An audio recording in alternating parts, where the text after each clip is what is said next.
ಸಾರ್ವಜನಿಕರು ನಾನು ಹೇಳಿದ್ನಲ್ಲ, ಕ್ಷೇತ್ರಕ್ಕೆ ಆಗಬೇಕಾಗಿರೋಂಥ ಕೆಲಸ ಕಾರ್ಯಗಳು, ಅಭಿವೃದ್ಧಿಗೆ ಆಗಬೇಕಾಗಿರೋ ಬಹುತೇಕ ಒಂದು 60-70 ಭಾಗ ಆಲ್ಮೋಸ್ಟ್ ಎಲ್ಲವನ್ನೂ ಆದೇಶ ಮಾಡಿಸಿದ್ದೀನಿ. ಇನ್ನೇನು ಸೋಲೂರದೊಂದು 2 ವರ್ಷದ ಹೋರಾಟ ಅದು ಆಯಿತು. ಇನ್ನೊಂದು 9ನೇ ತಾರೀಕು ಕಳೀತಿದ್ದಂಗೆ ಅದು ಫೈನಲ್ ನೋಟಿಫಿಕೇಶನ್ ಆಯ್ತದೆ. ಸೋಲೂರು ಹೋಬಳಿ ಅಧಿಕೃತವಾಗಿ 9ನೇ ತಾರೀಕು ನಂತರ ಬಂದಾದಮೇಲೆ ಅಲ್ಲಿನ ಅಧಿಕಾರಿಗಳನ್ನ ಕರೆದು ನಾನೇನು ಮಾತಾಡಬೇಕು, ಸರ್ಕಾರದ ಏನು ಆದೇಶ ಬರ್ತದೆ ಆದೇಶಕ್ಕೆ ತಕ್ಕಂತೆ ತಹಶೀಲ್ದಾರ್ ಹತ್ರ ಮಾತಾಡಿ ಸೋಲೂರು ಹೋಬಳಿ ಜನತೆಗೂ ಇಷ್ಟು ದಿನ ಏನು ತೊಂದರೆ ಆಗ್ತಿತ್ತು ಅದನ್ನು ಬಗೆಹರಿಸಕ್ಕಂತ ಮಾಡ್ತೀನಿ. ನೀವು ಅದು ವಿಲೇವಾರಿ ಆಗಬೇಕು ಅಂತ ಹೇಳಿದ್ದೀನಿ, ಅದರಂತೆ ಅಧಿಕಾರಿಗಳು ಮಾಡ್ತೀವಿ ಅಂತ ಹೇಳಿದ್ದಾರೆ. ಇದು ಒಂದು ಒಳ್ಳೆ ಸಾರ್ವಜನಿಕರಿಂದ ಸ್ಪಂದನೆ ಸಿಕ್ಕಿದೆ, ಇದನ್ನು ಮುಂದುವರಿಸ್ತೀನಿ. ಸರ್, ಈಗ 9ನೇ ತಾರೀಕು ನಂತರ ಸೋಲೂರು ಅಧಿಕೃತವಾಗಿ ಸೇರ್ಪಡೆ ಆಗುತ್ತೆ. 9ನೇ ಖಂಡಿತವಾಗಿ ಸಂಪುಟದಲ್ಲಿ ಅನುಮೋದನೆ ಆಗಿದೆ, ಸೇರ್ತದೆ. ಅದ್ರ ಬಗ್ಗೆ ನಾನು ಮಾಡಬೇಡ. ಮಾಗಡಿ ತಾಲೂಕಿನಲ್ಲಿ ಈಗ ಅದಕ್ಕೂ ನನಗೂ ಸಂಬಂಧ ಇಲ್ಲ.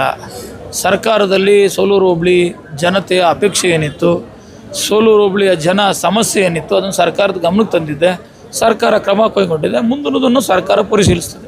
ಈಗ ಬಂದಂತಹ ಅರ್ಜಿಗಳಲ್ಲಿ ಸಾಕಷ್ಟು ಸಮಸ್ಯೆಗಳು ಎದುರಿಸ್ತಿರೋದು ಭಾಳ ರೆವಿನ್ಯೂ ಇಲಾಖೆಗೆ ಸಂಬಂಧಪಟ್ಟಿದ್ದು ನಕಾಶೆ ರಸ್ತೆ, ಆಶ್ರಯ ಮನೆಗಳು ಮತ್ತು ರಸ್ತೆ ಅಭಿವೃದ್ಧಿ, ಹೀಗೆ ಹಲವಾರು ರೀತಿಯ ಸಮಸ್ಯೆಗಳನ್ನು, ವಿಶೇಷವಾಗಿ ಕಂದಾಯ ಇಲಾಖೆಗೆ ಸಂಬಂಧಪಟ್ಟಿದ್ದೆ ಸಮಸ್ಯೆ ಜಾಸ್ತಿ ಇತ್ತು.